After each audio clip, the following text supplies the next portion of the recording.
नमस्कार दोस्तों, एक बार फिर आप सभी का स्वागत है आपके अपनी यूट्यूब चैनल लकी की पाठशाला में। आज हम अयादी स्वर संधि को पढ़ेंगे और उसे अच्छी प्रकार से समझेंगे। तो चलो चलते हैं अपनी क्लास की तरफ।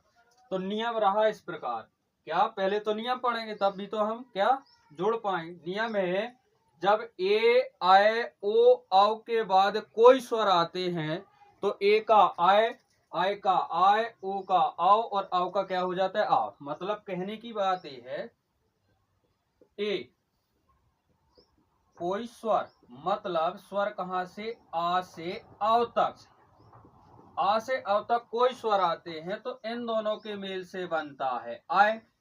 क्या बनता है? आय बनता है। वैसे ही आय के बाद कोई स्वर आए, कोई स्वर आए तो इन दोनों के मेल से बनता है आय बनता है। ओ के बाद कोई स्वर आए,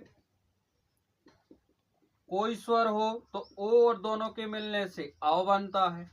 आओ के बाद कोई स्वर हो तो दोनों के मेल से क्या बनता है? आ बनता है। ये है हमारा नियम।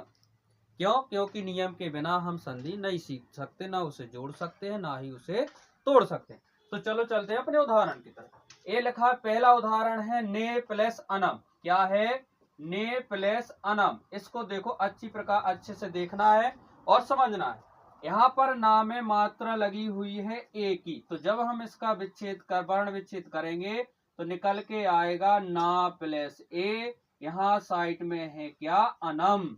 अब आप यहाँ देखो, ए और आ के मिलने से बन गया आय। अब यहाँ पर अगर जो दूसरा शब्द है, दूसरे शब्द का प्रथम अक्षर जो भी स्वर होगा उस स्वर की मात्रा इस या में लगती है। लेकिन यहाँ छोटा आ है तो इस या में काय की मात्रा लगी? छोटा। अगर दूसरा स्वर होता उस स्वर की मात्रा इस या में लगी होती। अब इसको जोड़, यहाँ तो बचा हमारा ना आधा। अब यहाँ है क्या? नम बचा हुआ है। क्या बचा हुआ? नम। ना आ किस में मिल जाएगा? ना में, तो ना हो जाएगा पूरा। यहाँ बचा या, क्या हो जाएगा? नयनम। आई बात समझ में? आ गई होगी। अब देखते हैं दूसरा उदाहरण। क्या लिखा है? से प्लस अनम। क्या लिखा है?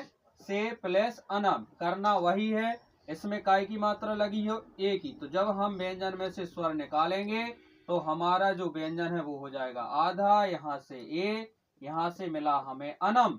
आ और ए का मेल हुआ तो बन गया आय। यहाँ था सा और यहाँ है नम।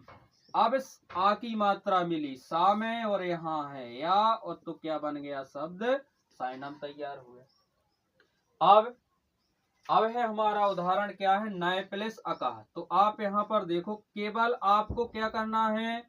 कुछ नहीं करना है, नियम याद करो और उसे किसमें जोड़ने में उपयोग में लाओ। कुछ नहीं है, बिल्कुल आसान है। आप क्या नियम वैसे याद कर लो, संधि आपकी मुट्ठी में। वो कौन सी? अयादी स्वर संधि। अब क्या है? नए प्लस अका। देखो एक कैसा है कि किसमें, संस्कृत की संधि में भी उपयोग हो सकती है और हिंदी की में भी, दोनों में उपयोग। अब यहाँ है नए प्लस अका। यहाँ है आय। किसकी मात्रा लगी हुई है? आय की। नाम है, ना को अपन ने तोड़ लिया, अलग कर लिया। यहाँ पर है अका, अक है। अब आय और आ का मेल हुआ तो क्या बना? आय। यहाँ है था ना हमारा आधा, यहाँ है का। बड़ा आ की मात्रा मिली ना में तो बड़ा ना या उका, तो क्या बन गया शब्द हमारा? नायक। क्या शब्द बन के तैयार हो गया हमारा? नायक। अब अगला उदाहरण है, अगला उदाहरण है जैसे आओ के। क्या है? भो प्लस क्या दिया गया है? अनम। तो यहाँ पर देखो आप, भा में किसकी मात्रा लगी है? ओ की। यहाँ क्या है? भा। भा जब हमने व्यंजन में से स्वर निकाला तो व्यंजन हो गया आधा। यहाँ पर है अनम। अब ओ और आ का मेल हुआ तो क्या बना? आओ बना। यहाँ रह गया भा आधा। ठीक, कैसा हो गया? आधा। यहाँ बचा नम। आ की मात्रा मिली भा में, वा, और यहाँ क्या हो गया? भावनम। ये क्या हो गया हमारा? आओ का उदाहरण हो गया। अब है आओ का। क्या है? उदाहरण है नाव प्लस इक। तो अब देखो, मैंने कहा था अभी उस शुरुआत में कहा था कि यहाँ दूसरे शब्द का प्रथम अक्षर जो स्वर रहेगा, चाहे या बने चाहे वा बने, उसमें उसकी मात्रा लगी होती है। तो आप यहाँ पर देख सकते हो क्या है? ये उसी के लिए उदाहरण है, समझना अच्छी बात। यहाँ ना प्लस आओ प्लस एक। आओ का मेल किससे हुआ? छोटी ई से हुआ, तो यहाँ तो बन गया आओ, लेकिन भाई साहब यहाँ पर चलो अभी अपन एक लिख लो, पूर्व क्या लिख लो, यहाँ एक लिख लो, यहाँ क्या लिख लो ना, बड़ा आ की मात्रा ना में मिली ना, अब ई की मात्रा किसे मिल जाएगी? वा में, तो छोटी की मात्रा, तो शब्द बन के तैयार हो गया नाव। तो ये हमारी कौन सी संधि थी? अयादी स्वर संधि। आशा है कि आपको अच्छी प्रकार से समझ में आई होगी। अगर जानकारी अच्छी लगी हो तो कृपया इस वीडियो को लाइक करें, शेयर करें और ऐसे ही वीडियो पाने के लिए कृपया इस चैनल को सब्सक्राइब करें। धन्यवाद।